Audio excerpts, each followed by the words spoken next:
विषयांवर सभागृहामध्ये प्रश्न उपस्थित केले गेले. सदस्यांनी चांगले विषय मांडले आणि त्याला आम्ही प्रतिसाद दिला. सगळीकडे सातत्याने मुंबईच्या प्रदूषणाचा विषय असा ऐरणीवर आला आहे आणि प्रचंड प्रदूषण आहे अशा प्रकारची चर्चा आहे. या संदर्भामध्ये माहिती देत असताना मी सर्वांना एवढंच सांगेन की आमच्या प्रदूषणासाठी समीर हे ॲप आहे आमचं. त्या ॲपमध्ये आपण ती सगळ्या पत्रकारांनी देखील डाउनलोड करा. ते आपल्याला आपल्या मोबाईलवर ॲप ठेवता येईल. तुम्ही जिथे आहात तिथे रिअल टाइम तुमच्या लोकेशन प्रमाणे तुम्हाला तिथली प्रदूषणची लेवल कळेल आणि तेच ऑथेंटिक सेंट्रल पोल्युशन कंट्रोल बोर्डाच्या मान्यता प्राप्त असं ॲप आहे.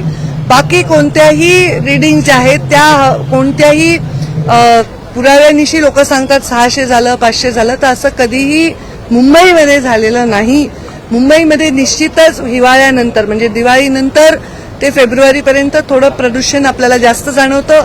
त्याला मुख्य कारण प्रदूषणाचा ह्युमिडिटीचा वाढण्यामुळे आणि टेम्परेचर कमी असून प्रेशर वाढल्यामुळे कुठेतरी एक स्मॉग तयार होतो. पण आपलं अत्यंत अहितकारी आहे, घातक आहे तब्येतीला. अशा प्रकारच्या पोल्युशनची परिस्थिती आपल्याला मुंबईमध्ये नाही म्हणता येणार. ते अपेक्षेपेक्षा थोडं या काळामध्ये जास्त आहे, जे हळूहळू मार्चमध्ये आता ते कमी व्हायला सुरुवात होईल.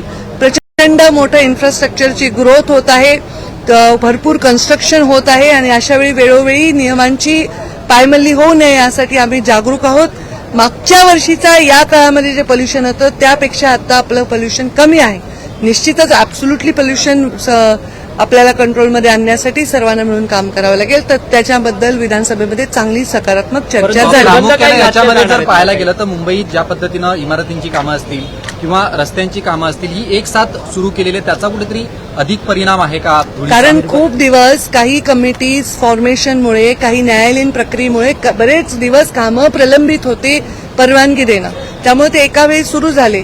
आपल्याकडे मेट्रोचं काम चालू आहे, हायवेजचं कामं चालू आहे, दुरुस्तीची कामं चालू आहेत, इन्फ्रास्ट्रक्चरचं काम चालू आहे आणि अशा वेळी जर कामामध्ये नियमावली त्यांनी नाही पाळली तर त्या कामाला बंद करण्याचे आदेश सुद्धा आम्ही दिले. जवळपास आम्ही 1700-1800 कामांना बंदीची शोकॉज नोटीस दाखवून बंदही केले, मग त्यांच्याकडनं कंप्लायन्स करून परत सुरू करायची परवानगी दिली. तर अशा परिस्थितीने त्यांना ऑब्झर्व्ह करावं लागतं. आता आम्ही महानगरपालिकेला असं एक महानगरपालिकेने सुरू केलंय जे खूप चांगलं आहे. कारण आमचे जे मॉनिटरिंग सिस्टीम असतात, जे एअर क्वालिटी मॉनिटरिंग आहे जे करतात ते सिस्टीम एका मोठ्या एरियामधलं मॉनिटरिंग करतात. पण प्रत्येक बिल्डिंगचं मॉनिटरिंग करण्यासाठी सुद्धा आता बीएमसीनी काम सुरू केलंय आणि त्यांनी ते लावलं सुद्धा आहे मॉनिटरिंग. त्यांच्या डॅशबोर्डवर बीएमसीच्या प्रत्येक ठिकाणचं युनिटचं कामाचं कन्स्ट्रक्शनचं त्यांना पोल्युशनची परिस्थिती कळेल. ह्याच्यामध्ये जास्तीत जास्त ह्युमन इंटरफरन्स न करता AI वापरून क्वालिटी कशी मेंटेन करता येईल आणि खरे रिपोर्ट कसे येतील याच्याकडे आमचा कल आहे. आमचं आता ऑथेंटिक सॉफ्टवेअर आहे, आमचं तुम्ही सगळ्यांनी डाउनलोड करा. तर त्या सॉफ्टवेअरला मी माझ्या ट्विटरवर माहिती देते आणि तिथे तुम्हाला पोल्युशन खरं काय कळेल. कोणी म्हणते आज 320 आहे, पण माझ्या सॉफ्टवेअरवर काय दाखवते ते ऑथेंटिक आहे. कारण असं म्हणण्याने आपल्या ग्रोथवर आपल्यामध्ये येणाऱ्या लोकांच्या मानसिकतेवर परिणाम होत असतो. आज आमदारांनी सकारात्मक चर्चा केली आहे आणि त्याला सकारात्मक उत्तर दिली आहे, चांगली चर्चा. पण मुंबई महानगरपालिकेच्या हद्दीत येणारी अनेक रस्त्यांची कामं सुरू आहेत सध्या, परंतु अनेक रस्त्यांची कामं जी आहेत ती विनापरवानगी देखील काढली जाते, तिथचे रस्ते खोदले जातात. यापूर्वी देखील मनसेच्या संदीप देशपांडेंनी या सगळ्या संदर्भात आरोप सुद्धा केलेले होते की कोणत्या तरी कंपनीला आपल्या वायर. आता बीएमसीचा विषय मला आपण विचारू नये, म्हणजे हा विषयच माझा नाही. राज्यसभेच्या बाबतीत प्रीतम मुंडेंचं नाव चर्चेत आहे. पुन्हा एकदा संधी त्यांना दिली जाऊ शकते का? हे पहा, राज्यसभेच्या बाबतीत अनेक नावं चर्चेत आहेत. तर त्यामधलं एक नाव प्रीतम मुंडे यांचं आहे. कारण त्या खासदार होत्या 10 वर्ष आणि यावेळी पक्षाच्या आदेशानुसार मला त्यांनी लोकसभा लढवली होती आणि नॅचरली प्रीतमताईंनी उपाध्यक्ष म्हणून परदेशाचं काम केलंय, खासदार म्हणून केलंय. त्याचबरोबर अनेक नावं आणखी पण चर्चेत आहेत. तर आता बाकी निर्णय आमचे सर्व नेते करतील आणि ते निर्णय योग्य करतील अशी आमची अपेक्षा आहे. विरोधक असं म्हणतात की प्रदूषण मागच्या काही वर्षांच्या तुलनेत वाढलं आहे. तुम्ही जे म्हणतायत ॲपनुसार किंवा मग तुम्ही जो माहिती घेतली त्यानुसार ऑन कर बरं ते ॲप आता खरंच त्यांच्या मोबाईलवर डाउनलोड कर. खरंच वाढलंय असं दिसतंय. हे पहा, एक परिस्थिती अशी असते आपल्याकडे जेव्हा दिवाळी होते, दिवाळीनंतर ते जानेवारीपर्यंत प्रदूषण थोडंसं जास्त येतं, एअर पोल्युशन. त्याचं कारण असतं वातावरणात थंडी असते आणि जे प्रदूषण होतं ते आपल्याकडे समुद्रामध्ये जर कमी दाबाचा पट्टा असेल तर ते निघून जातं, पण समुद्रामध्ये हाय प्रेशर सुरू झालं तर ते प्रदूषण इकडेच रेंगाळतं आणि ह्युमिडिटी असल्यामुळे आणि थंडी असल्यामुळे ते हवेच्या मध्य लेवलला येऊन स्थिर होतं, म्हणून ते दिसायला आपल्याला दिसतं की क्लॅरिटी नाहीये.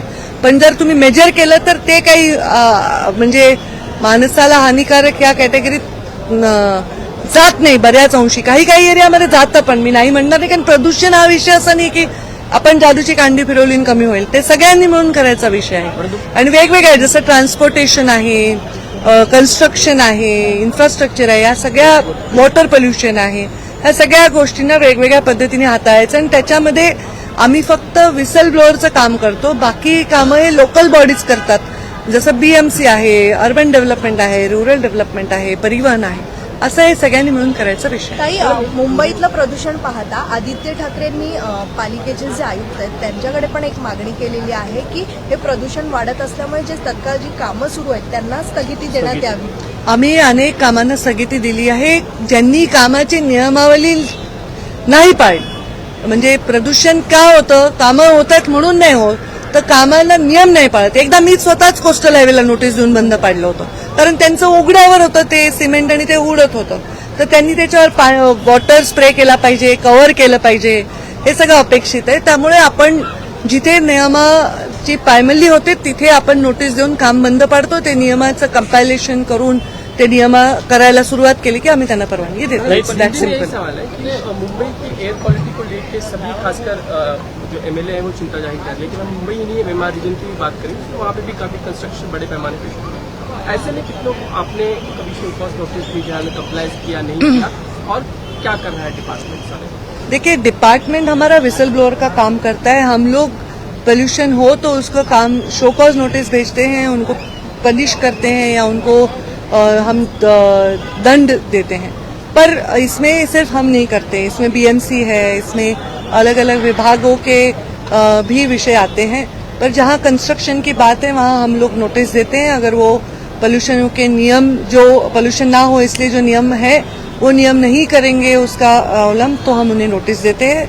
और अगर बाद में वो जब कर लेते हैं सारे रेगुलराइज चीजें, देन हम उनको परमिशन देते हैं. तो पोल्यूशन की स्थिति जनरली यहाँ दिवाली के बाद पश्चात जनवरी एंड तक थोड़ी सी ज्यादा होती है, पर इसको चिंताजनक होने से रोकने के लिए हम प्रयास करते हैं और रोक भी पाए हैं.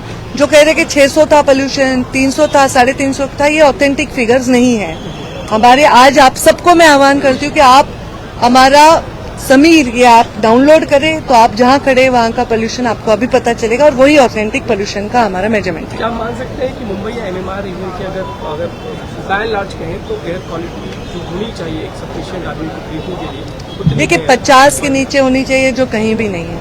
50 और 100 के बीच में अच्छी है, 100 से 200 के बीच में मॉडरेट है.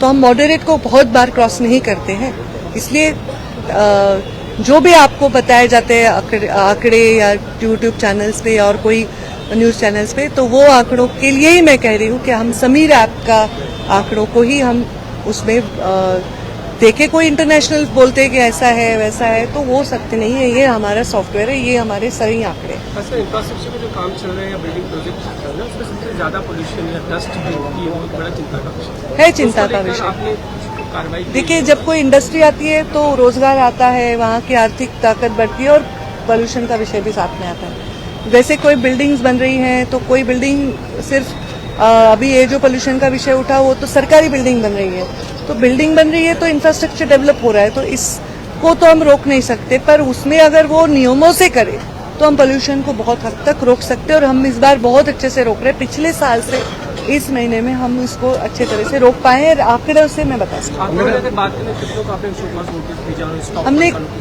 हमने और बीएमसी ने मिलकर 1100 से ऊपर 1180 से ऊपर लोगों को शोकॉज नोटिस भी भेजा है. फिर उनसे सारे नियमों का पालन करके फिर उनको मेरा एक सवाल था. मुख्यमंत्री देवेंद्र फडणवीस ने लिखित रूप में विधानसभा में जानकारी दी है कि महाराष्ट्र में 2 साल में 1,17,000 के करीब महिलाएं और बच्चियां लापता थी, जिनमें से 86,000 के करीब दोबारा रेस्क्यू की गई हैं, लेकिन 31,000 से ज़्यादा अभी महिलाएं लापता हैं, लड़कियां लापता हैं। क्या लगता है अभी महिलाएं कब? देखिए भाई, जब खुद गृह मंत्री और मुख्यमंत्री बोल रहे हैं तो उसमें मुझे कुछ अलग लगने की आवश्यकता नहीं। उन्होंने जो कहा है वो ऑथेंटिक गृह विभाग के आंकड़े हैं और उसमें उन्होंने ये दिखाया कि कितने लोगों को वो फिर से ला पाए।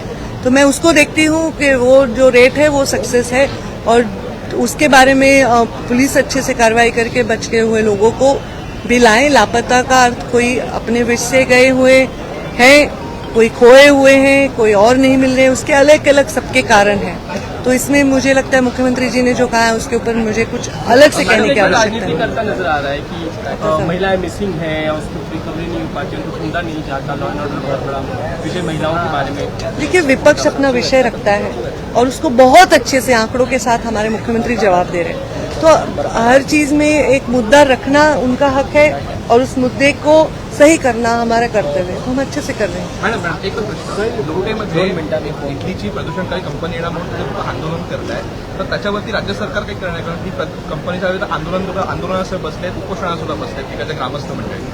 हे पहा, मला जे माझ्या अधिकार आहेत पर्यावरण खात्याचे, त्याच्यात जे आम्ही टिक टिक टिक बॉक्स करून परवानगी देतो तेवढे अधिकार, आणि त्याच्यामध्ये आंदोलनकर्ते कोणत्या कारणासाठी बसलेत ते कारण त्याच्यामध्ये आहेत का नाही हे तपासून पाहावं लागेल. प्रदूषणकारी कंपनी आहे म्हणून ते प्रदूषणकारी कंपनी म्हणजे कशाची तुम्ही तरी सांगा. रसायन कंपनी कसलं रसायन?